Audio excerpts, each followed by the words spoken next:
I still remember the exact moment my marriage cracked. Not with a scream, not with a dramatic argument, but with laughter. My husband's laughter. It happened on a cold December night inside the Riverside Ballroom, the kind of luxury venue where everything gleamed under golden chandeliers and smelled faintly of expensive champagne. Everyone in the room worked for TechFlow Corp. Everyone except me. To them, I was just Daniel's wife. The quiet woman who supposedly stayed home all day doing nothing useful. The one who played with computers in the basement. The one Daniel politely described as between projects. In reality, I was the person who had built and sold a tech company 8 years earlier for more money than most people in that room would earn in their entire lives. But no one knew that, not even my husband. I had hidden the truth because I wanted something simple, something honest. I wanted someone to love me, not my money. That romantic fantasy lasted exactly 6 years. Then came the Christmas party. Daniel looked incredible that night, in a dark blue suit, confidently networking with coworkers and executives, while I stood quietly near the bar with a glass of whiskey. I was used to that role. The invisible spouse, the harmless underachiever. People would ask what I did. I would give vague answers about consulting, and within seconds, their attention would drift elsewhere. It never bothered me until Daniel's boss decided to turn me into entertainment. Victoria Kane, the CEO of TechFlow, tall, glamorous, and radiating the kind of arrogance only powerful executives seem to possess. She wrapped an arm casually around Daniel's waist and spoke loudly enough for half the ballroom to hear. "Well, Daniel," she said with a playful grin, "you look amazing tonight. But I have to ask, where's that mysterious wife of yours?" A few coworkers chuckled. Daniel scanned the room. His eyes landed on me. For one brief second, I thought he might defend me. Instead, Victoria followed his gaze. Her smile widened like a predator spotting easy prey. "Oh, there she is," Victoria announced dramatically. Then she raised her champagne glass. "Ladies and gentlemen, allow me to introduce Claire Walsh, the woman who has perfected the art of professional unemployment." The room exploded with laughter, but nothing hurt more than the sound of my husband laughing right along with them. My stomach dropped.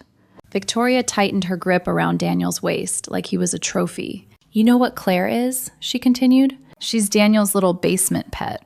The kind of woman who hides at home, lives off her husband's paycheck, and pretends she has a career." More laughter. Louder this time.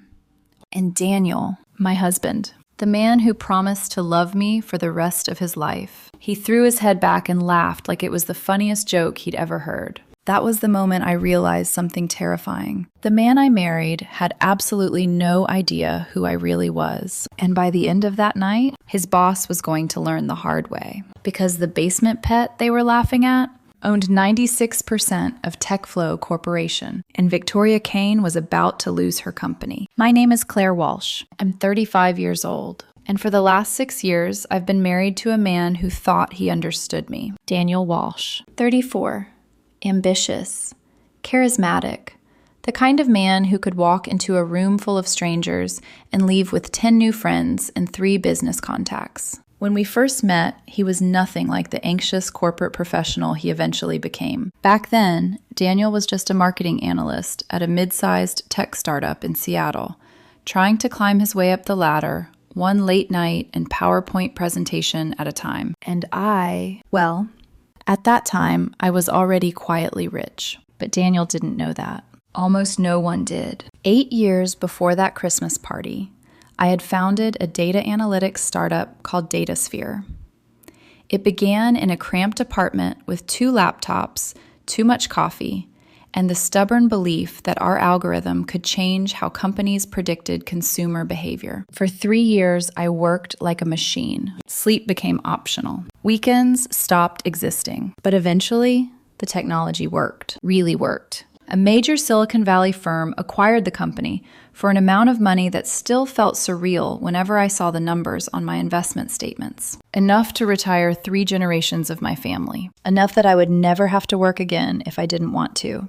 But wealth does something strange to relationships. The moment people know you have it, everything changes. Suddenly, every compliment feels transactional. Every romantic gesture carries an invisible price tag. So when I met Daniel at a mutual friend's birthday dinner, I made a decision that would shape the next 6 years of my life. I didn't tell him the truth. I told him I had sold a small tech project years ago and was now doing consulting work from home, which technically wasn't a lie. It just wasn't the whole story. Daniel liked that version of me. The quiet, slightly nerdy woman who preferred coding over cocktails and didn't care about status or social games. We dated for 2 years before getting married. Those early years were good. Simple. We cooked dinner together, watched movies on the couch, argued about whose turn it was to take out the trash. Daniel liked to joke that our house had 2 offices. His was upstairs, bright, organized, filled with marketing strategy books. Mine was in the basement, dark, cluttered, full of monitors and servers that hummed softly day and night. To Daniel, it looked like an eccentric hobby, a gaming setup, a nerd cave. He never asked too many questions about it. At first, that felt freeing. I could trade cryptocurrency, manage my investments, and build automated trading algorithms without anyone looking over my shoulder. The system I designed generated more money in a month than Daniel's salary did in a year, but I never flaunted it. Our house was comfortable, but modest. My car was an old sedan. I paid my share of expenses quietly and let Daniel believe his income carried most of the weight. Looking back now, I can see where the misunderstanding began. Daniel worked harder and harder at TechFlow. Promotions came slowly at first, then faster. Marketing analyst, senior strategist. Eventually, he started working directly under the company's CEO, Victoria Kane. And with every step Daniel climbed, the distance between us grew. At corporate events, I noticed how he introduced me. This is my wife, Claire. A pause. She's exploring some freelance tech projects. Sometimes he added a quick laugh. You know how startup people are. People would smile politely. Then their attention would drift back to the important conversations happening around them. It didn't bother me. At least, not at first. But over the years, something subtle changed. Daniel began staying later at work, talking more about reputation, about appearances, about how executives viewed him. One night, while we were getting ready for bed, he said something that stuck with me. You know, Claire, sometimes I wish you had a more traditional job. I looked up from my laptop. What do you mean? He hesitated. Nothing serious. It's just, when coworkers ask what you do, it's hard to explain.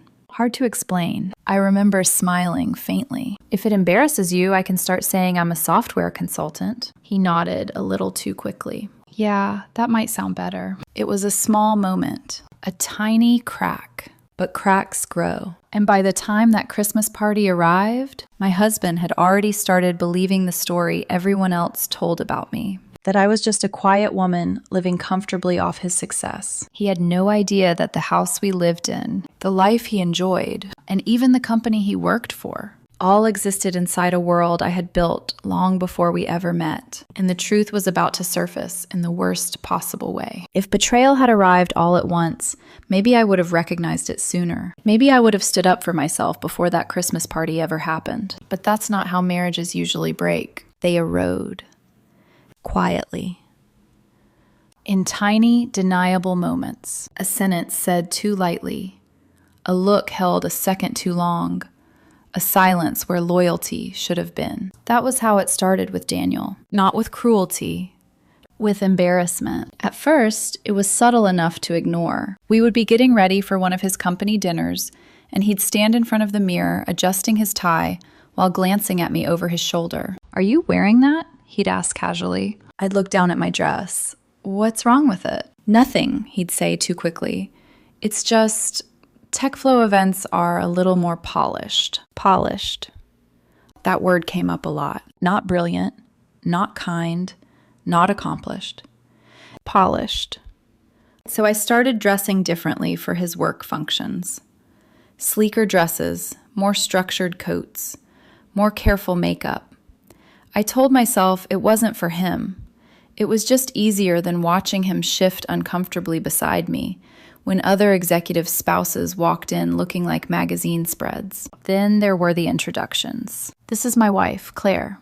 always followed by a pause. Sometimes it was a small pause, sometimes long enough to feel like a public hesitation. Then came the same line in one variation or another. She works from home. She does some consulting. She's in tech, sort of. That sort of always landed like a pebble in my shoe. Small, but impossible to ignore once you noticed it. One evening after a networking dinner, I asked him directly while we were driving home, "Why do you always make my work sound vague?" Daniel kept his eyes on the road. "I don't." "You do." He exhaled through his nose. "Claire, come on. I'm not trying to insult you." "Then what are you trying to do?" He tightened his grip on the steering wheel. "I'm trying to avoid a 20-minute conversation where I have to explain what you actually do." I turned to look at him. "And what do you think I actually do?" He laughed lightly, but there was tension under it. "You know what I mean. Trading, investing, coding things in the basement. It's not exactly easy cocktail party conversation." That should have been the moment I told him everything. That should have been the moment I said, "The basement pays for more than you realize." But I stayed quiet, partly because I was stubborn, partly because I wanted him to correct himself on his own. Mostly because I was afraid. Not afraid he'd leave me because I had money. Afraid he'd become someone else if he knew. So instead of telling the truth, I kept observing. And what I saw got worse. Daniel became more and more absorbed into TechFlow's culture. Everything there revolved around status. Who got invited into which meeting? Who sat at which table? Who got copied on which email? It was the kind of corporate environment where insecurity dressed itself up as ambition, and everyone pretended it was normal. And at the center of it all was Victoria Kane. She wasn't just Daniel's CEO. She was the sun his entire workplace orbited. At 42, Victoria had built herself into the kind of woman business magazines love to profile. Razor-sharp wardrobe, controlled smile, that polished, media-trained voice that could praise an employee and belittle them in the same sentence. The first time I met her, she looked me up and down for less than 2 seconds before deciding exactly where to place me. "Claire," she said, offering a perfectly manicured hand, "I've heard so much about you." Something in the way she said it made me ask, "Oh?" Victoria smiled.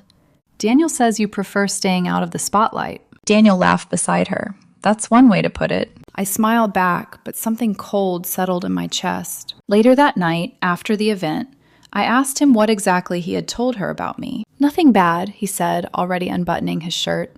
"You always assume the worst." "That isn't an answer," he sighed. "I just told her you're private, not very career-driven, and happier doing your own thing at home." Career-driven. I remember staring at him across the bedroom. I had built a company from scratch before he'd ever set foot in a boardroom. I had spent nights half asleep over code and contracts and investor calls. I had made decisions that changed hundreds of employees' lives. And this man, my husband, had reduced all of that to not very career-driven. "You make me sound small," I said quietly. He paused then, shirt half off, expression tightening. "That's dramatic." "Is it?" He looked annoyed now, like I was creating unnecessary emotional friction. "Claire, not everyone needs to be impressed with you. Why does this matter so much?" That question stayed with me because it revealed something ugly. He thought my pain came from ego. He didn't understand that it came from erasure. I didn't need his coworkers to admire me. I needed my husband to stop apologizing for me in rooms where status mattered more to him than truth. But the deeper problem wasn't just Daniel. It was what started happening when other people took their cues from him. At TechFlow gatherings, people had begun treating me like a charming little inconvenience. The wife with no real title. The basement hobbyist. The woman living comfortably while Daniel built a serious future. I noticed the patronizing smiles. The short-lived interest. The way conversations slid around me, never through me. Once, at a summer rooftop mixer, a woman from Daniel's department sipped wine and asked, "So, Claire, do you think you'll ever go back to having a real role? Or are you happier just doing passion projects?" I smiled. "What makes you think what I do isn't real?" Her face flushed. "Oh, I didn't mean," Daniel cut in before she could finish. "She means well," he said, laughing softly. "Claire's just a little sensitive about career stuff." Sensitive. Not accomplished, not private, not strategic. Sensitive. On the drive home that night, I didn't say a word. Neither. The silence between us felt heavier than any argument. And somewhere in that silence, a terrible realization started taking shape. Daniel wasn't simply misunderstanding me anymore. He had built an entire version of me inside his mind. A manageable wife. A harmless wife. A wife whose world ended at the basement stairs. And because I had let that lie live for years, other people now felt free to step on my dignity in front of him. Worse than that, he had started stepping on it too. By autumn, even our private conversations had changed. He talked more often about image, about perception, about how hard he worked compared to people who had it easy. He never said my name in those moments. He didn't have to. One Sunday morning, while he was skimming emails at the kitchen island, and I was reviewing market charts on my tablet, he said, almost absently, "Sometimes I feel like I'm carrying the visible part of our life alone." I looked up. "What does that mean?" He rubbed his forehead. "It means when people look at us, they see me building something, and you, hidden downstairs." The sentence was so cruel in its honesty that for a second I couldn't speak. Then I set my tablet down very carefully. "Do you hear yourself when you talk to me?" He looked startled, defensive immediately. "I didn't mean it like that." "How did you mean it?" He searched for words, clearly irritated at being asked to explain himself. "You've chosen to disappear, Claire. You can't be upset that people don't know what to make of you." There it was. Not concern. Judgment. He had started seeing my privacy as failure, my restraint as passivity, my quiet as weakness. And yet, even then, I didn't tell him the truth. I should have. God, I should have. Because by the time December arrived, the tension between us had become a constant undercurrent. Not dramatic enough to force confrontation, just persistent enough to poison everything. He corrected how I dressed. He reframed what I did. He let his coworkers underestimate me. And each time I swallowed the hurt because I kept telling myself the same thing. He loves me. He's just stressed.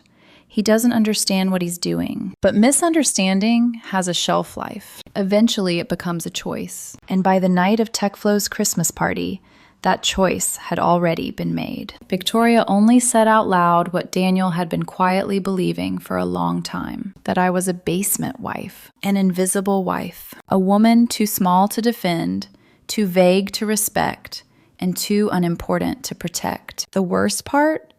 By then, I was already beginning to fear that when the moment came, my husband would not stand beside me. He would stand with them. And I was right. The TechFlow Christmas party looked exactly like what you would expect from a company obsessed with status. The Riverside Ballroom had been transformed into a glittering monument to corporate success. Crystal chandeliers shimmered overhead. Ice sculptures shaped like abstract tech logos slowly melted into silver trays. A champagne fountain flowed endlessly beside tables of food so elaborate it felt more like a luxury wedding than an office celebration. Everything about the room said the same thing. Look how powerful we are. Daniel was in his element. I watched him move through the crowd with practiced confidence, shaking hands, laughing at jokes, exchanging business cards.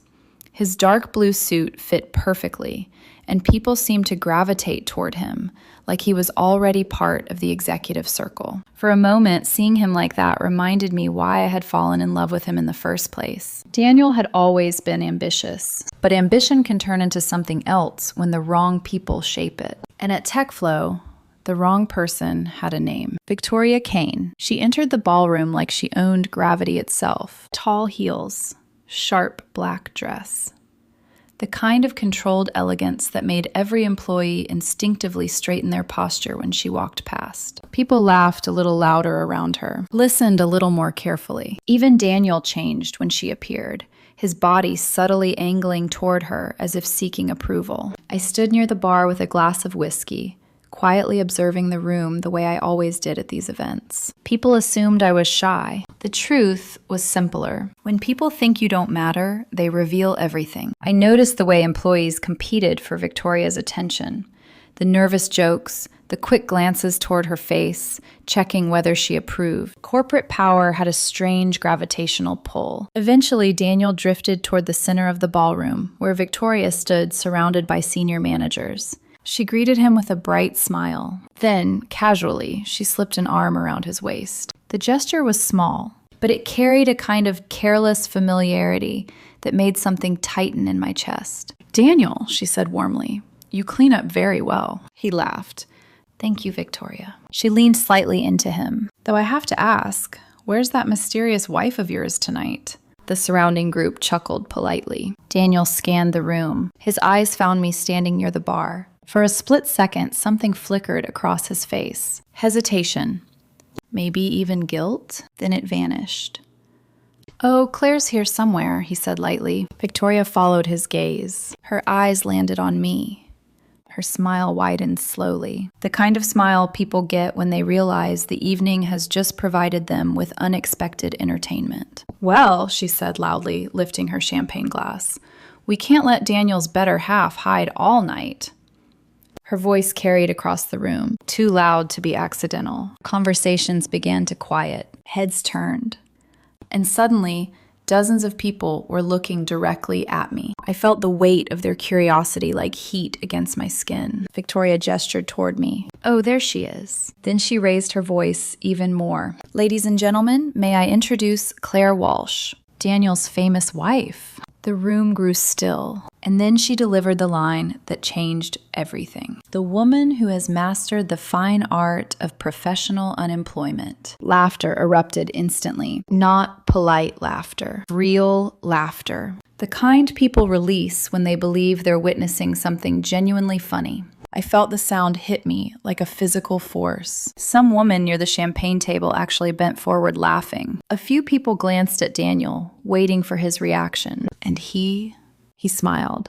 Not awkwardly, not apologetically. He smiled like he was amused. Victoria tightened her arm around his waist, clearly enjoying the attention. "You know what I love about Claire?" she continued playfully. "She's figured out the secret most of us are still working toward." More laughter.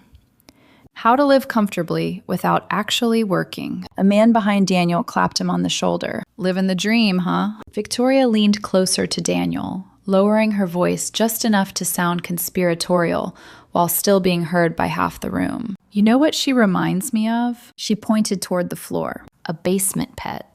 The words landed like broken glass. "The kind that stays hidden downstairs," she continued, smiling sweetly, "while the hardworking spouse pays the bills upstairs." The laughter this time was even louder, and through it all, I heard the one sound that mattered most. Daniel laughing. Not just a small chuckle, a real laugh. Bright, clear, completely unrestrained. My husband was laughing at the joke that turned me into a punchline. Something inside my chest cracked. The room blurred for a moment, but I forced myself to stay calm. These people didn't know me. Their opinions meant nothing. But Daniel knew better.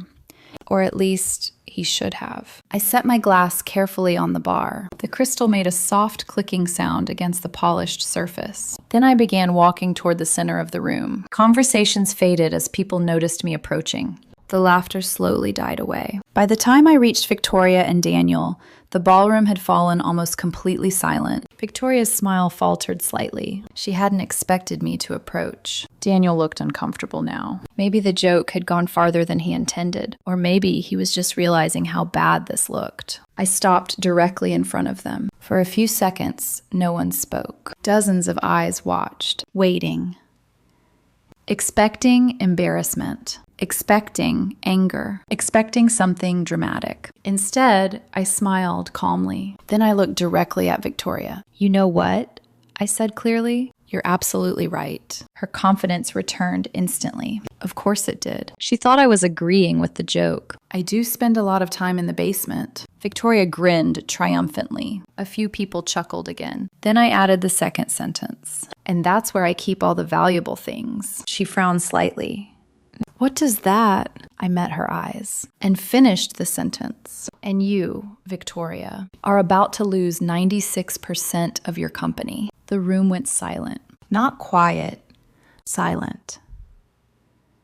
the kind of silence that swallows air. Victoria's face changed instantly. Color drained from it so fast, it looked like someone had turned off the lights behind her skin. Daniel blinked, confused. What? I didn't explain. I didn't argue. I didn't stay. I simply turned around and walked out of the ballroom. Behind me, the stunned silence slowly dissolved into confused whispers. But I didn't stop walking, because for the first time that night, I could breathe again. And somewhere behind me, inside that glittering ballroom full of powerful people, Victoria Kane was finally realizing that the woman she had just humiliated in public owned her company. Walking out of the Riverside ballroom felt unreal. The noise of the party faded behind me as the heavy hotel doors closed with a dull thud.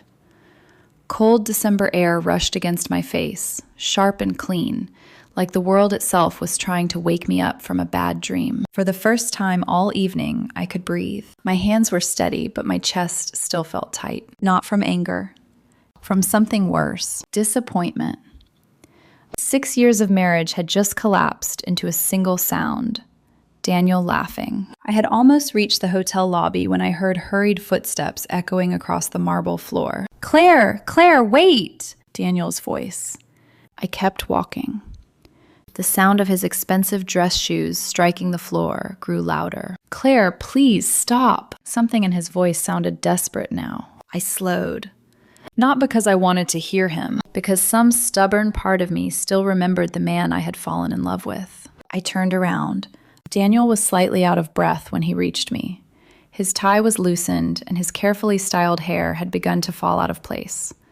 For the first time that night, he looked less like a confident executive and more like a man who had lost control of a situation he didn't understand. What the hell was that supposed to mean? He demanded. His voice was sharp, but underneath it was confusion. What you said to Victoria. I folded my arms calmly. Which part? His eyes narrowed. The part about her losing 96% of the company.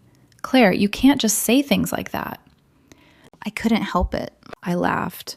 Not bitterly, just genuinely amused. Here we were, my husband chasing me through a hotel lobby, not to apologize for what had happened upstairs, but to defend his boss. You think that was a threat? I asked. Daniel frowned.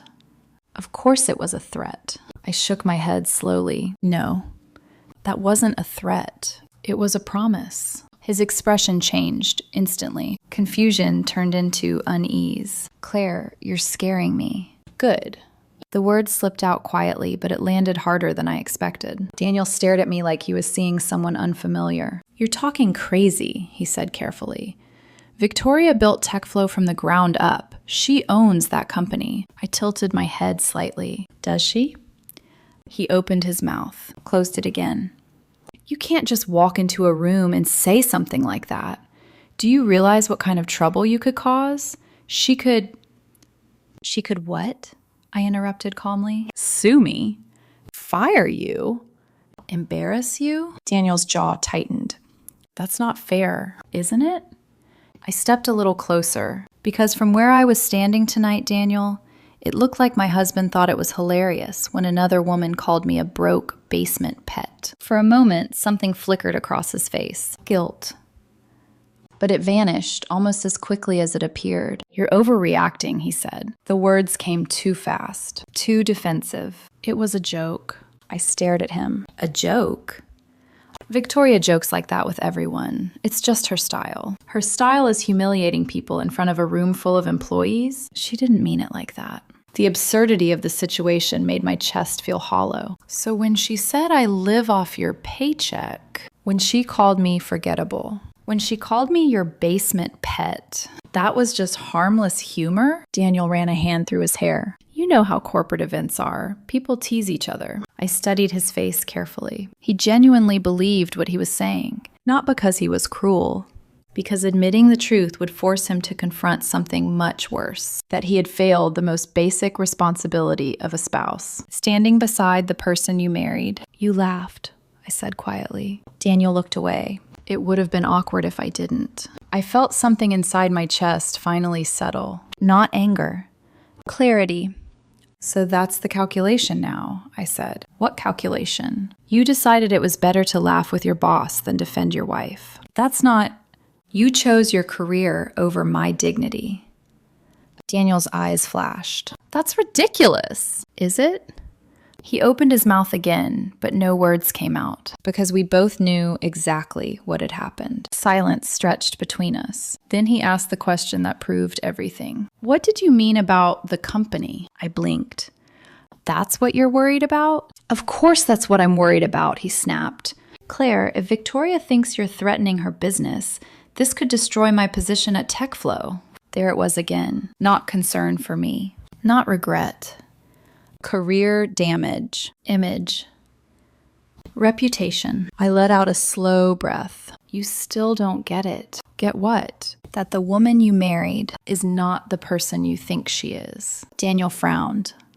What is that supposed to mean? I looked at him for a long moment. The man I had loved. The man who had just laughed while someone reduced me to a joke. Then I turned toward the parking garage. It means, I said quietly, that you're about to learn who your wife actually is. We walked in silence toward the cars. The garage was filled with polished BMWs, Mercedes, and Teslas belonging to TechFlow executives. My old gray sedan sat near the back. To Daniel, it probably looked like proof of everything Victoria had said. To me, it was simply a car. One of the few things in my life I had never bothered upgrading. Daniel followed me, still tense. Claire, please. I opened the driver's door. What? I'm sorry, okay? The apology sounded rushed, like something offered because the situation demanded it. I should have said something upstairs. Yes, I replied simply. You should have. He hesitated. But whatever you're planning with Victoria, you need to stop. I looked at him. Really looked. Why? Because it could hurt both of us. Your career, I said quietly, and our future. The words hung between us. Our future. I started the car. Daniel, I said, I'm not even sure we have a present anymore. His face went pale. You don't mean that. I didn't answer. Instead, I simply closed the door. As I drove away from the hotel, I saw him standing there in the rearview mirror, alone in the garage, confused, worried, and still completely unaware that the quiet woman he thought he understood had just begun dismantling the world he worked so hard to impress. The drive home took longer than usual, not because of traffic, because I needed the silence. Seattle at night in December has a strange calm to it. Streetlights reflecting on wet pavement, storefronts glowing softly, Christmas decorations hanging from lampposts like the city was trying too hard to pretend everything was warm and joyful. Inside my car, the radio played a slow holiday song about love and togetherness. I turned it off. The irony was unbearable. When I pulled into our driveway, the house was dark. Daniel hadn't come home yet. That didn't surprise me. He was probably still at the party, trying to repair whatever damage he believed I had caused. I stepped inside, hung my coat, and loosened the collar of the dress Daniel had insisted looked more professional. The house felt unusually quiet, but the silence wasn't empty. It felt decisive. For 6 years, I had been living a carefully controlled lie. Tonight, that lie had finally collapsed. And strangely, instead of panic, I felt relief. I walked past the bright upstairs office Daniel used for work calls and continued down the basement stairs. The place everyone joked about. The basement. Victoria had mocked it. Daniel had apologized for it. But it was the most valuable room in the entire house. The door creaked softly as I pushed it open. The space looked exactly the way outsiders expected it to look. A slightly worn desk. A comfortable gaming chair. 4 large monitors glowing softly in the dark. To anyone unfamiliar with trading systems, it looked like a hobbyist's computer setup. But those monitors were connected to a network of servers worth more than some luxury homes. Algorithms ran continuously across global markets. Stocks, crypto, private equity funds. Every hour, the system quietly moved money around the world. Every day, it made more. I sat down and woke the monitors. Lines of data immediately filled the screens. Numbers shifting, graphs updating. For a moment, I simply stared at them, not because I needed to, but because this room represented the truth I had hidden from my husband for years. The truth he had laughed at tonight. My eyes drifted to the bookshelf beside the desk. Daniel had always teased me about it. Claire, do you really need this many programming manuals? He thought they were nerdy decoration. He had no idea half of them were hollow. I stood and pulled out 3 specific titles: Advanced Database Systems, Network Security Architecture, and the one that always made me smile, Corporate Finance for Beginners. The last one triggered a mechanism inside the shelf. With a soft click, the center section of the bookcase swung inward. Behind it was the safe. Heavy steel, biometric scanner, industrial locks. This wasn't something purchased at a hardware store. It was designed for people who stored secrets worth millions. I pressed my thumb against the scanner, then entered the code. The locks released with a solid metallic thud. Inside were dozens of organized folders, each one labeled, each representing years of careful planning. Most of them involved investment structures, trusts, and acquisitions. But tonight, I only needed one. The folder labeled Tech Flow Acquisition. I placed it on the desk and opened it slowly. 3 years of work lay inside. 3 years of patience. 3 years of buying shares quietly through investment entities that hid my identity. Public companies are funny that way. Anyone with enough money and patience can buy them piece by piece. Marcus Kane, Victoria's late husband and original co-founder, had taken TechFlow public years earlier. After his death, Victoria controlled leadership, but she didn't control everything. She had been so busy building her public image as a visionary CEO that she never noticed the silent accumulation happening beneath her. Shell companies, investment funds, strategic purchases, each transaction completely legal, each one slowly increasing my ownership. Until eventually, I owned 96% of TechFlow Corporation. The irony almost made me laugh. The woman who had called me a basement pet worked for a company I controlled. I spread the documents across the desk: share certificates, board voting agreements, audit rights, and my favorite clause, page 47 of the primary control agreement, the one that allowed the majority shareholder to remove any executive whose behavior damaged the company's interests. Humiliating the majority shareholder at a public event? That qualified. I reached for my phone and dialed the one person who knew everything. Jennifer Liu, my lawyer. The phone rang twice, then her familiar voice answered. "Well," she said calmly, "I was wondering how long it would take. You heard about the party already?" "Claire," Jennifer replied dryly, "when the CEO of a major tech company publicly humiliates someone in a ballroom full of executives, people talk." I smiled faintly. "Good. So," she said, "is tonight the night you finally stop pretending to be poor?" "Yes."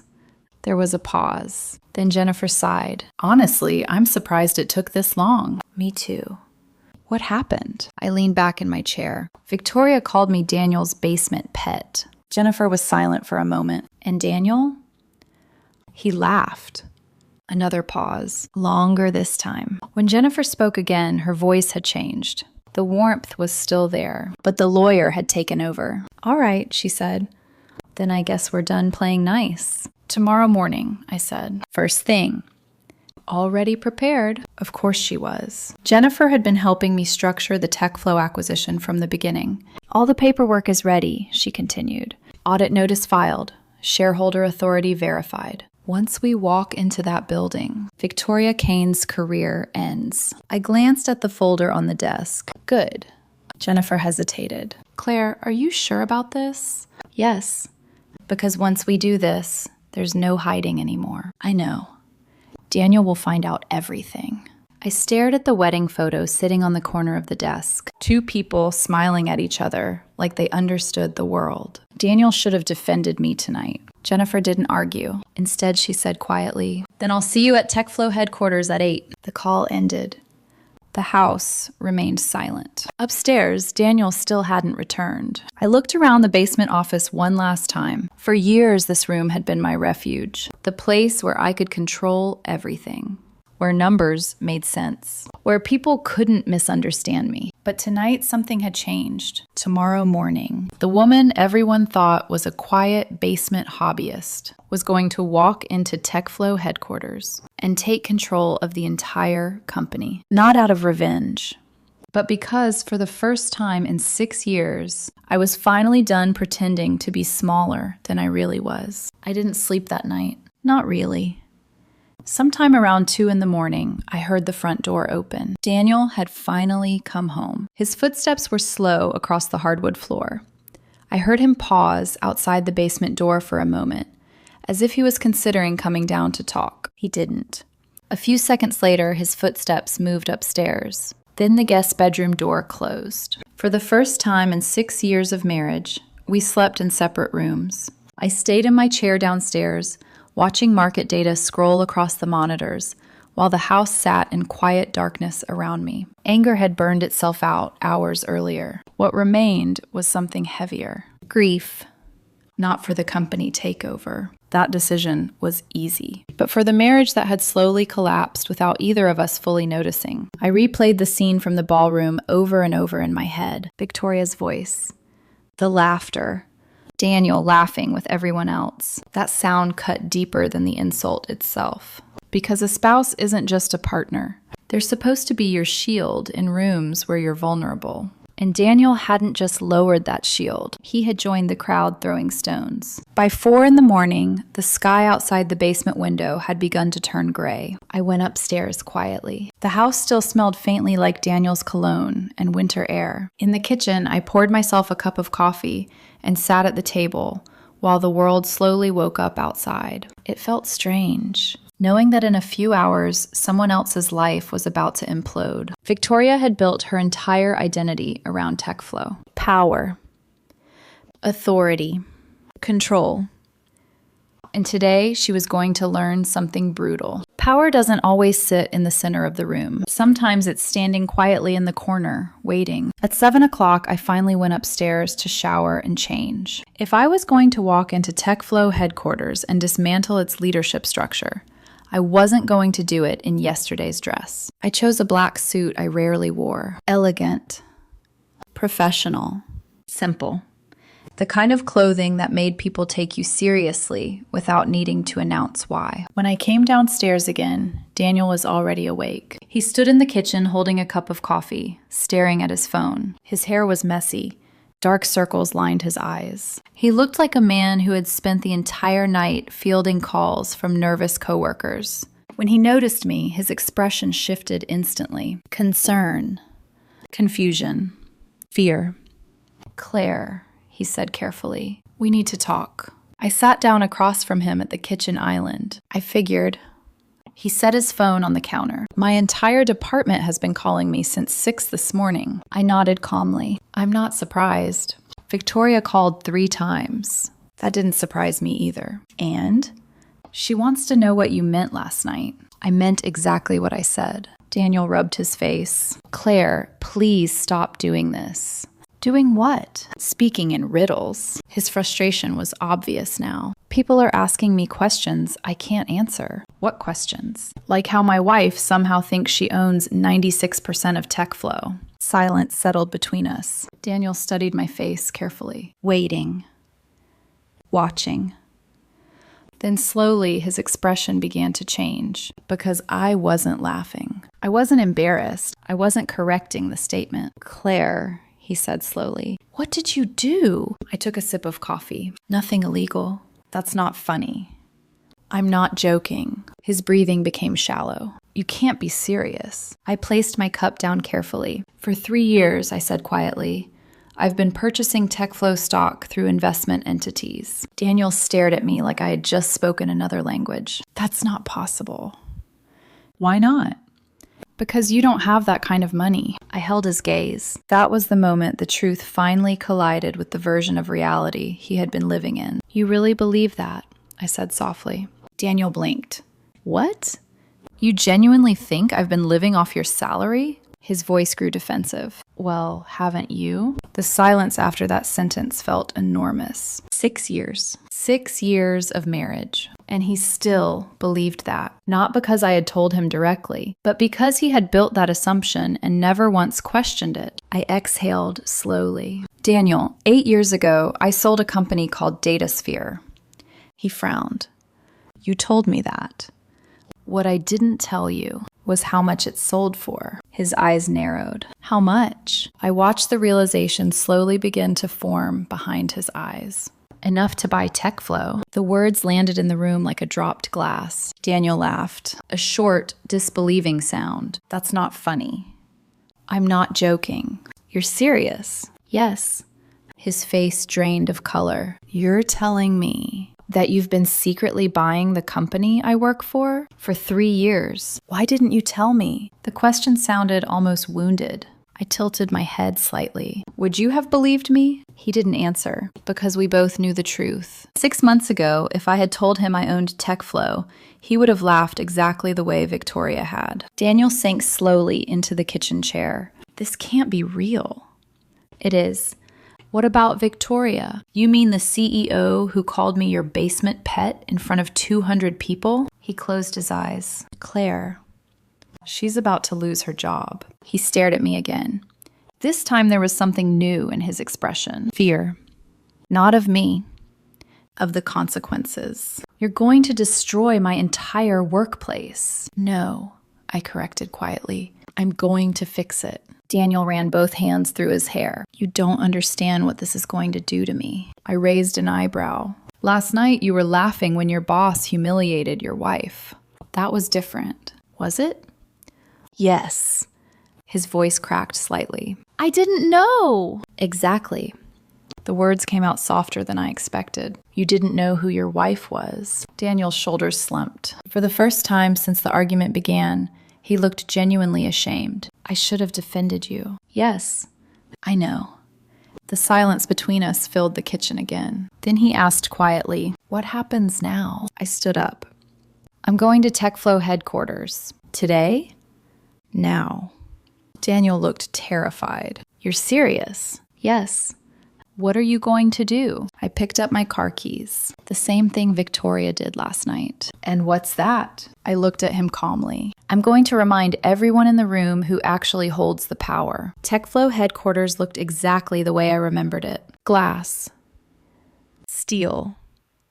Sharp angles designed to scream innovation without actually saying anything meaningful. I had been inside the building 3 times before, always as Daniel's +1 at corporate events. Each time I had been treated the same way. Politely tolerated, briefly acknowledged, then quietly ignored. But that morning was different. I didn't enter through the main lobby. Instead, I drove directly into the executive parking garage beneath the building. My access card slid into the scanner. The green light flashed instantly. The gate lifted.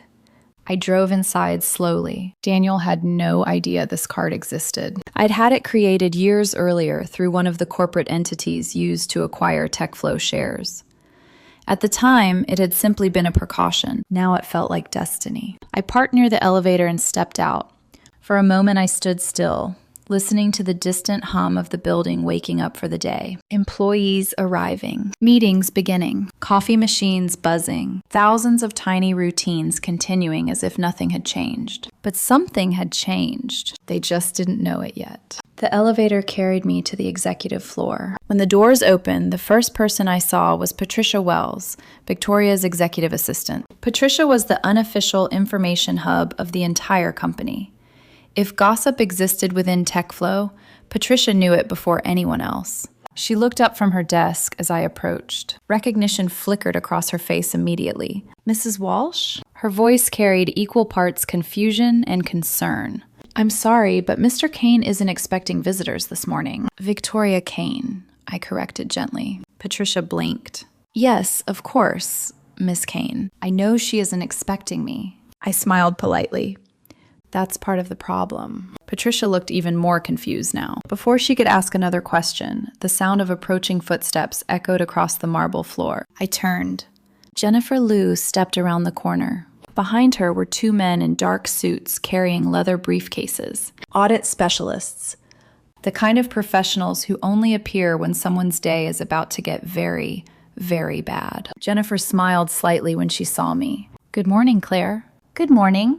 Patricia looked back and forth between us, clearly trying to piece together what was happening. Jennifer placed a thick manila folder on Patricia's desk. "This is an official audit notice for TechFlow Corporation." Patricia's face went pale. I don't understand." "You don't need to," Jennifer replied calmly. "You just need to notify Victoria Kane that the majority shareholder has arrived." Patricia froze. "The majority shareholder?" Jennifer nodded toward me. "This is Claire Walsh, and she currently owns 96% of TechFlow Corporation." Patricia stared at me like gravity had stopped working. Through the glass walls of the executive office down the hallway, I could see Victoria inside. She was on a phone call, confident, relaxed, completely unaware that the ground beneath her feet had already disappeared.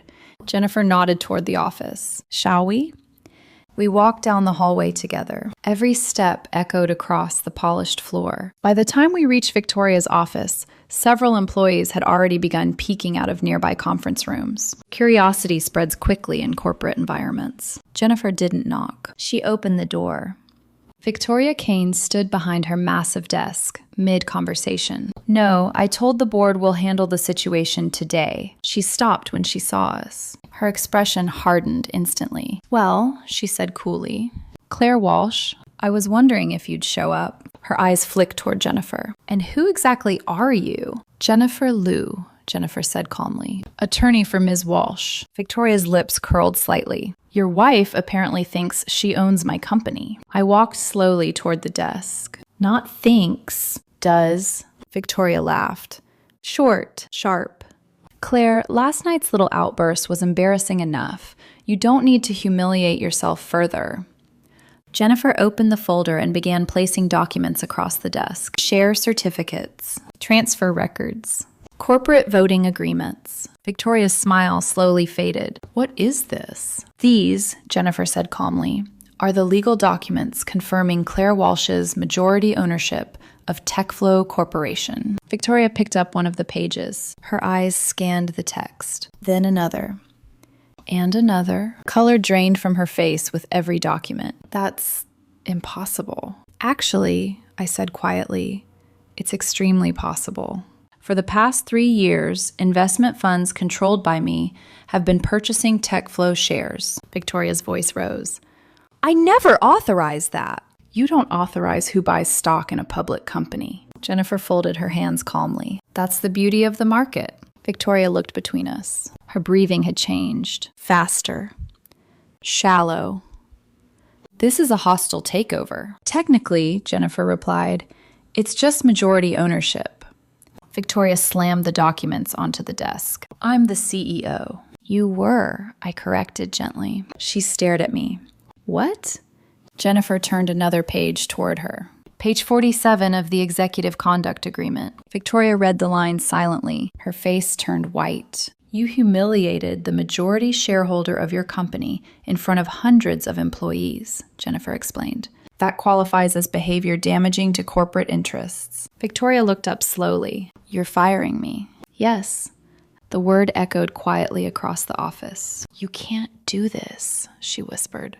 "The board answers to the majority shareholder." Jennifer smiled politely, "which means they answer to Claire." Victoria's legs seemed to weaken slightly as she lowered herself into the chair behind the desk. Her entire world had collapsed in less than 2 minutes. She looked up at me again. For the first time since I had met her, Victoria Kane looked afraid. "Claire, last night, that was just a joke." I stepped closer to the desk. "So was calling me a basement pet?" Her eyes flickered. "You misunderstood." "No." I shook my head slowly. "You underestimated." Jennifer closed the folder. Effective immediately, Victoria Kane is removed as CEO of TechFlow Corporation. Victoria stared at the desk like she couldn't process the words. "And the new CEO?" she whispered. I smiled faintly. "Lisa Chen." Victoria's head snapped up. "She's just a programmer." "Yes," I said calmly. "She's also the smartest person in this building. And unlike you, she knows how to treat people." Jennifer gestured toward the door. "Security will escort you to collect your belongings." Victoria didn't move. She simply sat there, staring at the documents that had just ended her career. As Jennifer and I turned to leave, I heard her whisper something behind us. "You ruined my life." I paused briefly at the door. Without turning around, I replied calmly, "No. You ruined it the moment you decided humiliating someone was funny." Then I walked out. And for the first time since that Christmas party, the entire TechFlow building knew exactly who the quiet woman in the basement really was. Corporate buildings have a strange way of carrying news. You never hear the moment it begins. But suddenly, everyone knows. By the time Jennifer and I stepped out of Victoria Kane's office, whispers had already begun spreading across the executive floor. Employees were standing outside conference rooms, pretending to check their phones. Assistants were typing emails with suspiciously slow fingers. And every single pair of eyes followed me as I walked down the hallway. They all sensed it. Something enormous had just happened. Patricia Wells stood behind her desk like someone who had witnessed an earthquake. She looked at me with wide eyes. Ms. Walsh." Jennifer placed the closed folder gently on Patricia's desk. "Victoria Kane is no longer CEO of TechFlow Corporation." Patricia blinked twice. Then she nodded slowly. "I understand," Jennifer continued calmly. "Please inform the board that Claire Walsh will address them later this afternoon." Patricia nodded again, still clearly trying to process reality. Then we walked toward the elevators. Behind us, the whispers began growing louder. What just happened? Was that an audit team? Did Victoria get fired? Who is that woman? By the time the elevator doors closed, the building had already begun erupting into quiet chaos. Jennifer leaned back against the wall with a small smile. "You handled that well." "I didn't yell," I said. "Most people would have." "Victoria expected anger," I replied. "She wasn't prepared for calm." Jennifer chuckled softly. "That's because calm people are usually the ones who've already won." When we reached the lobby, the outside world looked unchanged. Cars passed. Pedestrians crossed the street. The city kept moving like nothing had happened. But inside TechFlow, an entire power structure had just collapsed. And Daniel was somewhere inside that building, realizing it. Jennifer glanced at me. "Have you spoken to him since this morning?" "No." "He's probably hearing about it right now." "I know." Jennifer studied my face. "Are you ready for that conversation?" I exhaled slowly. I'm not sure anyone is ready for that conversation. When I arrived home later that evening, Daniel's car was already in the driveway. Lights glowed in every room of the house. That alone told me everything. He knew. The moment I stepped inside, I heard his voice from the living room. "What the hell did you do?" Daniel stood near the window, still wearing his work clothes. But the confident executive from yesterday was gone. His tie hung loose. His hair was messy, and his face looked like someone had just dismantled his entire understanding of reality. "You fired Victoria," he said. The sentence sounded like an accusation. "Yes." "You took control of TechFlow." "Yes." "My phone hasn't stopped ringing all day." I set my coat down calmly. "And what did you tell them?" Daniel threw his phone onto the couch in frustration. "I told them I didn't know anything." His voice cracked. "Because I didn't." He stared at me like I was a stranger. "I don't know where your money came from. I don't know how you bought an entire company. I don't know why you hid it from me for 6 years. And I definitely don't know why you decided to destroy my workplace overnight." The room fell silent. I studied him carefully. Daniel wasn't just angry. He was shaken. His entire perception of our marriage had been built on a lie. And now that lie had collapsed. "Your workplace?" I repeated slowly. "Yes." He ran his hands through his hair again. "Do you have any idea what people are saying right now? They're saying my wife secretly bought the company I work for. They think I was involved. They think I've been lying to everyone for years." I tilted my head slightly. "You have been." Daniel froze. "What?" "You've been telling people your wife lives off your success." "That's not what Last night," I said quietly, "when Victoria called me a broke basement pet, you didn't correct her." Daniel's jaw tightened. "I told you I was caught off guard." You laughed. "It was awkward." "So humiliating your wife was easier than defending her. That's not fair, isn't it?"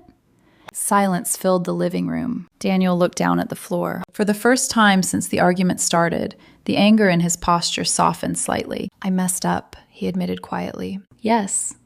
I should have said something. Yes. I didn't realize, his voice faded, that you were the most powerful person in the room, I finished gently. Daniel looked up sharply. That's not what I meant. But it is what happened. He stared at me. And suddenly, the tension in his expression shifted into something deeper. Shame.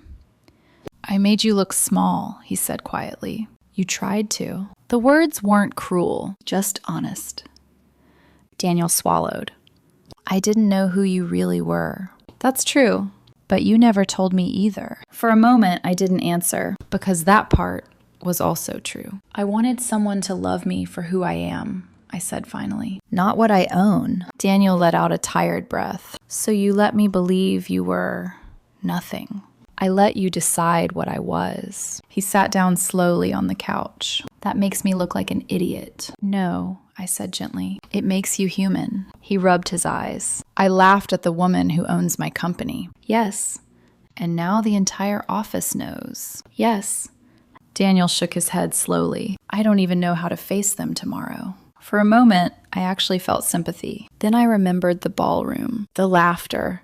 You'll figure it out, I said. How? The same way everyone else does. Daniel looked up. Which is? I held his gaze. By learning that respect matters more than appearances. He stared at me for a long time, then quietly asked the question that had been waiting between us all day. What happens to us now? I didn't answer immediately, because the truth was complicated. 6 years of marriage couldn't be repaired in a single conversation. I don't know, I said honestly. That depends on whether you can learn to respect the woman you actually married. And if I can't? I looked around the house we had built together. The memories, the routines, the life that had once felt simple. Then we'll both have to start over. Daniel nodded slowly. Neither of us spoke for a while. But for the first time since the Christmas party, the conversation between us was finally honest. 3 months after that night, TechFlow looked like a completely different company. Not just on paper, in spirit. The first decision I made as majority owner was confirming Lisa Chen as the new CEO, a decision many people initially questioned. To outsiders, Lisa had seemed invisible under Victoria Kane's leadership.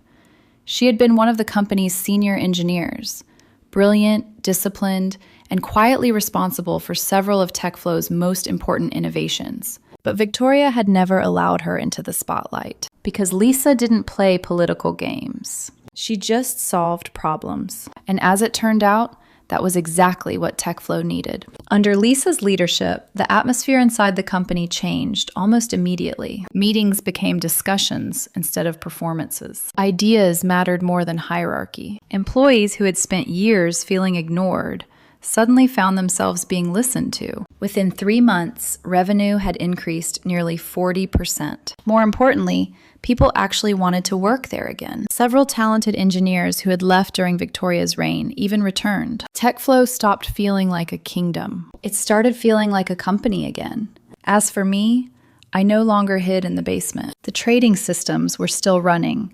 They always would. But my role had shifted. I spent more time working with Lisa on long-term strategy and expanding a project that had been quietly growing in the background for years. The foundation. Using a portion of the profits from TechFlow, we began funding scholarships and mentorship programs for young students interested in technology but lacking resources. Kids who reminded me of myself years ago. Curious, ambitious, but standing outside rooms they didn't yet know how to enter. Watching them learn to code, build things, and believe in their own ideas felt far more meaningful than another percentage point in the stock market. But the biggest change wasn't in the company. It was in my marriage. Daniel and I didn't magically fix everything. That would have been a lie.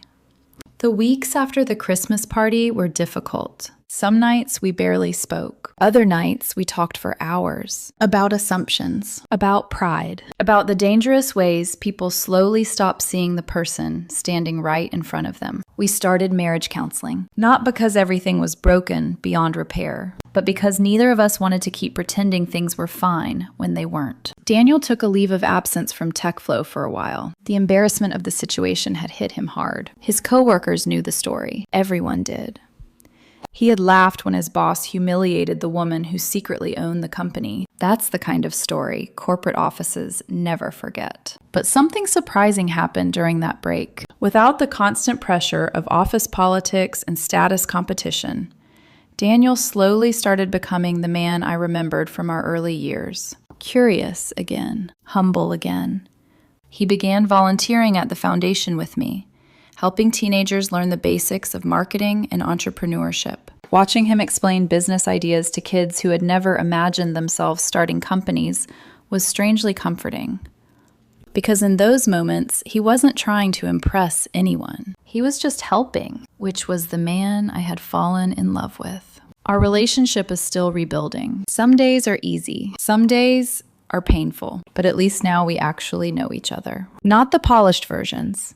Not the assumptions. The real people. As for Victoria Kane, her story ended very differently. Losing TechFlow destroyed the identity she had built around herself. Last I heard, she had moved across the country and was consulting for smaller companies. She still tells people that the takeover was unfair, that she was sabotaged, because admitting the truth would require something far more difficult. Accepting that arrogance blinded her to the person quietly holding the most power in the room. And that brings me to the lesson of this entire story, the one I wish more people understood. Never humiliate someone just because you think they can't fight back. Power isn't always loud. It doesn't always sit at the head of the table. Sometimes it stands quietly in the corner while everyone else is busy laughing. The biggest mistake people make is assuming silence means weakness. Most of the time, it just means patience. And sometimes the quiet person you're laughing at today is the one who decides your future tomorrow. As for me,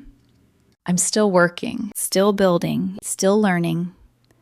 But one thing is absolutely certain. I will never again let anyone reduce me to a joke just because they don't understand who I am. And I will never again allow myself to become someone's basement pet. Because the moment you stop shrinking yourself for other people's comfort is the moment you finally step into your real power.